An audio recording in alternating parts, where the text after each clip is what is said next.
Buenas. Animales Fantásticos, Los Secretos de Dumbledore se está a punto de estrenar, al menos en el momento en el que estoy grabando este vídeo, que para cuando salga ya se habrá estrenado y la gente se la habrá visto, pero en fin. Pero bueno, en el momento en el que estoy grabando este vídeo, la peli se estrena hoy, se está a punto de estrenar y yo la voy a ver. Quiero hacer un vídeo, un análisis y un comentario, pero previo a eso me ha parecido pertinente volver a verme las dos primeras y quería comentarlas, porque la verdad que hay mucho que decir sobre estas dos películas. A modo de repaso, y es que yo creo que entre la primera y la segunda película existe un enorme gap en cuanto a calidad de guión y calidad narrativa en cuanto a los personajes, por cómo son, por la lógica de sus acciones que hacen, por cómo se desarrollan ellos mismos a través de las acciones y en general todo lo que ocurre en la historia de Animales Fantásticos. Para empezar, quiero comentar y decir, y esto viene de una impresión personal, esto no es algo que se pueda saber a ciencia cierta, y es que vamos a decir primero cuál ha sido la motivación siquiera de crear esta saga de Animales Fantásticos. Yo creo que es porque J.K. Rowling necesitaba más dinero y se ha inventado una historia totalmente sacada de la manga y ha inventado, a raíz del universo que ella misma ha creado, que es el del universo de los magos y los brujos, ha inventado toda una historia independiente, paralela, que poco o nada tiene que ver con Harry Potter. Pero esto ya no es ningún secreto, esto ya lo sabemos todos después de habernos visto las dos primeras. Pero lo que quiero decir es que la motivación de J.K. Rowling ha sido imprimir más dinero. Y la verdad es que con la primera película se nota que es una película totalmente o absolutamente diferente a las de Harry Potter. Y las principales diferencias es que los protagonistas no son niños ni son adolescentes, sino que son personas adultas.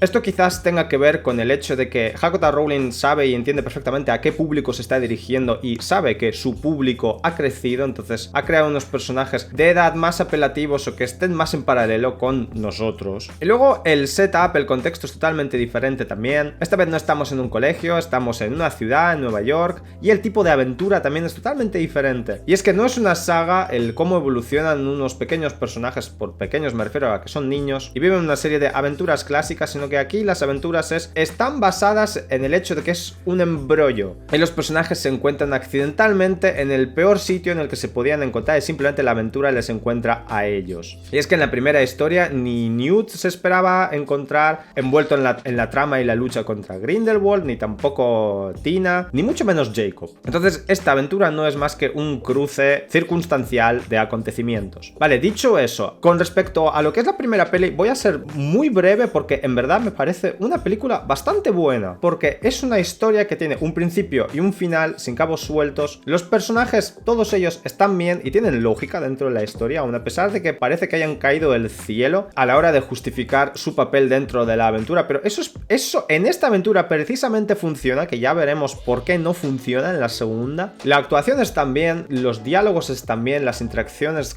entre los personajes también está bien, la aventura es entretenida, es entrañable, tiene sus momentos cute con los animalitos y en general todo tiene lógica, todo tiene un principio, todo tiene una conclusión, que eso es lo más importante, lo que me parece. Y es que la primera película de Animales Fantásticos y dónde encontrarlos, lo más importante que ocurre es que concluye todo, concluyen todos los arcos argumentales de todos los personajes y se atan absolutamente todos los cabos sueltos. Entonces a mí esta película siempre me pareció como una especie de globo sonda que envió J.K. Rowling para ver a ver si soy capaz de resucitar el mundo de los magos y a ver si soy capaz de crear una franquicia nueva, basada en el mismo universo pero con personajes totalmente diferentes, un setup totalmente diferente y un contexto que tampoco tiene nada que ver. Basado todo ello exclusivamente en solo una breve mención de Grindelwald en los libros. Entonces se ha sacado toda una historia de la manga. Es una buena película, a mí me gusta y tiene momentos memorables y estructuralmente está bien. El problema llega, y los terribles problemas llegan con la segunda, Los Crímenes de Grindelwald, la cual ha recibido a lo largo de estos años, porque ya la conocemos, ha recibido bastante hate y yo creo que en muchas ocasiones justificado. Y es que la película, al menos desde mi punto de vista, siempre insisto en esto, que esto es mi percepción personal por tal y como veo yo y analizo las películas y las conclusiones que saco de ellas, y es que esta historia está muy mal construida. Tiene un montón de retcons, los cuales simplemente parecen sacados de, digamos, de la manga, pero quizás podríamos decir de otra parte del cuerpo. Hay un montón de cosas random que ocurren, pero simplemente que son random. Plan, o sea, es que no tiene ninguna explicación ni ninguna lógica dentro de lo que es la big scheme de las cosas, la big picture de la historia. Y simplemente son cosas random que son un fanservice. Y por tal y como está construida esta historia, que es una secuela de la primera, simplemente habría que preguntarse si hacía falta esta historia para la primera, siendo que la primera acabó atando absolutamente todos los cabos sueltos sin dejarse ningún cabo suelto, así que es redundante. Literalmente no hacía falta para la primera película una segunda para continuar esa historia. Y de hecho, si analizamos la segunda historia, realmente es una historia totalmente independiente que intenta atar a través de algunos personajes su conexión con la primera. ¿Y a qué me refiero con esto? Me refiero a que la presencia tanto de Newt Scamander como de Jacob es totalmente innecesaria.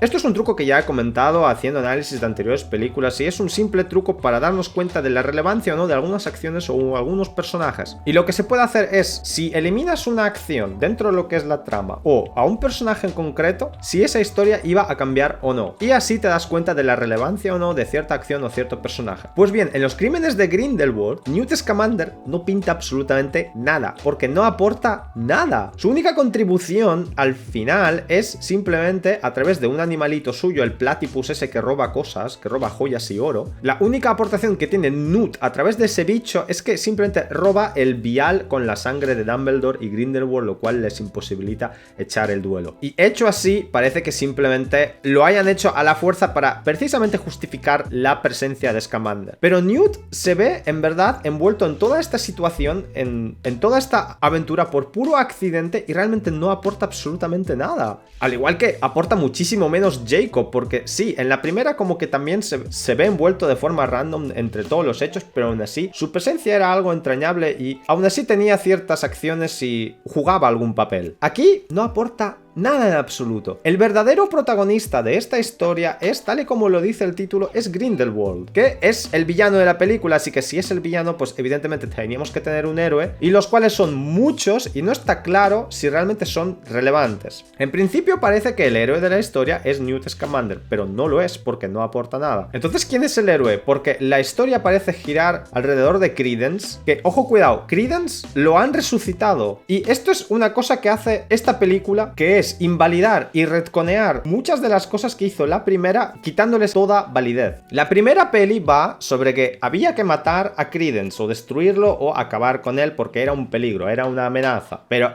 nada de eso importa ya. Invalidamos absolutamente el final de la primera y lo resucitamos.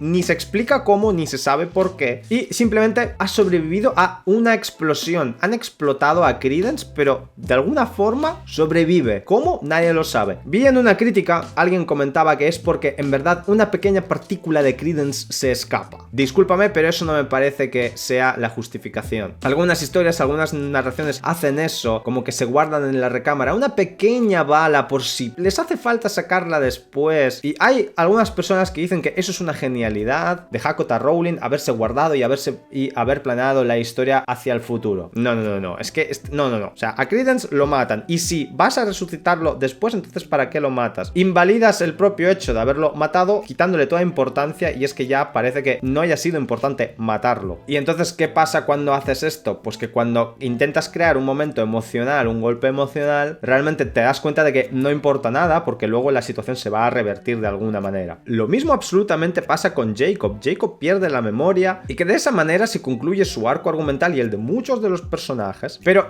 invalidamos completamente su pérdida de memoria en la segunda película. Jacob recupera la memoria, no se sabe cómo, dice que ahora resulta que solamente se eliminaban los recuerdos malos. Discúlpame, eso no es algo que se haya dicho en la primera película. O sea, es un retcon en toda regla, al menos desde mi punto de vista. Y lo peor de todo no es que sea un retcon per se, porque tal y como he comentado en un vídeo anterior mío sobre La Casa de Papel, la cual yo creo que la segunda historia está completamente construida sobre un retcon, al menos ese tipo de retcon estaba construido solamente por la adición de nuevos hechos. En este caso es peor, porque aquí lo que se hace es invalidar hechos anteriores, y eso sienta mal. Yo creo que eso sienta mal al público, porque eso, por lo menos a mí, me hace sentirme estúpido. Quiere decir que todo lo que me has hecho sentir en la primera película era absolutamente falso, y a mí la primera historia me gustó, pero ahora me siento engañado por lo que me gustó. Sé que fue fue todo falso y fue una mentira. La resurrección de Credence es totalmente random. El hecho de que ahora Nagini en verdad sea una tía es totalmente random también. No aporta nada a la historia, realmente no aporta absolutamente nada, pero a J.K. Rowling le apetecía meter eso porque sí. Kama es un personaje random también, no se sabe ni cuál es su papel ni cuál es su función. De hecho, la peli es confusa de cojones. Y es que toda la historia de quién es hermano de quién, cómo está constituida la familia, es tan confuso de seguir, es tal la pérdida, la cruce, que yo ya estaba viendo la película y de las 2 o creo que 3 veces que ya he visto esta película en mi vida, todas las veces me pierdo. No sé seguir el hilo, no sé decir, a ver, quién es el hermano de quién. Y es que lo peor de todo, al final, todo ese rollo de familiar, de la sangre, de no sé qué, de a ver de qué familia es Credence, qué sangre tiene, lo peor de todo es que al final todo eso no vale absolutamente para nada. Porque al final, la última conclusión es que Credence es un bebé random, el cual simplemente lo intercambian y es un bebé ultra random, sin significación alguna. El insulto final, la escena final, es el hecho de que le dicen a Credence que en verdad es de la familia Dumbledore, que es el mayor retcon de todos, que simplemente va en contra absolutamente de todo el universo establecido en Harry Potter y de todo lo que sabemos sobre Dumbledore. No sé lo que va a pasar en la tercera peli. Tendrá que dar respuesta a todo eso y por eso la película se llama Los secretos de Dumbledore, pero ya veremos con qué clase de retcon sale esa película. Nota aparte, y es que sobre la homosexualidad de Dumbledore, eso no es un detalle relevante a su personaje. O sea, a mí saber su orientación sexual no me aporta nada para mi percepción de él como personaje, absolutamente nada. Baste con decir que él y Grindelwald estaban juntos y que habían hecho ese pacto de sangre, ya está. Pero de ahí a ahondar en los tweets que hizo J.K. Rowling en su día sobre decir que Dumbledore es gay, tal y cual, ¿para qué? ¿Para qué? Mucho se ha dicho y algunos, yo me incluyo, algunos pensamos que lo que le pasa a J.K. Rowling es que simplemente ella escribió una historia sobre gente blanca heterosexual en los 90 sin preocuparse sobre la inclusión ni la diversidad. Entonces, llegado hasta la década actual, simplemente ha sentido vergüenza y ha empezado a incluir y a retconear detalles que en verdad no le aportan nada a la historia, pero simplemente por mantenerse ella fresca y en la actualidad. Entonces, básicamente lo que ha hecho ha sido un fanservice a Twitter. Algunos personajes también en esta película actúan de la forma que no es como la establecida en la primera. El caso más sonado y el que más salta a la vista es el de Winnie. La tía se vuelve una psicópata de repente, pero una absoluta psicópata, que analicemos lo que hace. Secuestra a Jacob, lo droga y quiere casarse con él contra su voluntad. La tía se vuelve literalmente majara y para más Inri se une a Grindelwald. La lógica de las acciones de ese personaje carece completamente de sentido y encima está fuera de su personaje por tal y como se estableció en la primera película, el tipo de personaje que parecía ser. Es que simplemente parecía una chica dulce, amable y poco más, pero de repente se descubre que la tía está loca absolutamente y es una psicópata. A ver, a lo mejor se le podía dar una justificación y es el decir que el amor te hace hacer cosas locas, pero yo no creo que Winnie haya hecho todas estas cosas por amor a Jacob, encima que lo abandona en la escena final, en la reunión con Grindelwald. Luego también en cuanto a la reunión de Grindelwald, en la última escena, cuando están reunidos todos los personajes de las múltiples historias, que eso es otro problema de la película, la cantidad de historias paralelas que hay un montonazo de historias paralelas que en verdad no se entrecruzan entre ellas ni tienen importancia entre ellas, es decir, una historia no le aporta nada a otra, pero bueno, todos los personajes acaban casualmente en la reunión con Grindelwald. No tiene ninguna explicación el cómo acaban los personajes ahí, porque si nos acordamos, Newt y Tina se teletransportaron con ese león mágico que tienen desde el ministerio casualmente y sin explicación alguno al cementerio. Luego Jacob aparece también de forma cuasi random, pero porque Nicolas Flamel le dio ciertas indicaciones de cómo ir. La aparición de Nicolas Flamel en esta película es un fanservice, no tiene ningún sentido, no aporta nada el hecho de que aparezca ahí. Y hablando de cameos, parece que toda esta película esté llena de simplemente cameos. La presencia de Newt Scamander es un continuo cameo, si nos damos cuenta. Nicolas Flamel, otro cameo. Entonces que me voy por las ramas, pero en lo que es la escena final de Grindelwald en la reunión, Newt no pinta nada ahí. Rita Lestrange tampoco pinta nada ahí y su sacrificio no tiene ningún sentido, la verdad. Yo no entiendo por qué se sacrifica. Luego otra cosa final, y es que Grindelwald hace un discurso y les dice a todo el mundo que él no es el violento, que los violentos son los muggles. ¿Qué hace acto seguido? Invocar un dragón de llamas para destruir París. Algunos dicen que Grindelwald Grindelwald es un manipulador y dirá lo que sea para convencer a quien sea con tal de llevar su plan. Pero una cosa es intentar mentirle y decirle a una persona individual lo que quiere oír, y otra cosa es convencer a tus seguidores y decirles una cosa pero luego hacer la contraria, porque si pierde la credibilidad, ¿quién le va a seguir en su revolución? Porque si nos acordamos, lo que quiere hacer Grindelwald es hacer una revolución.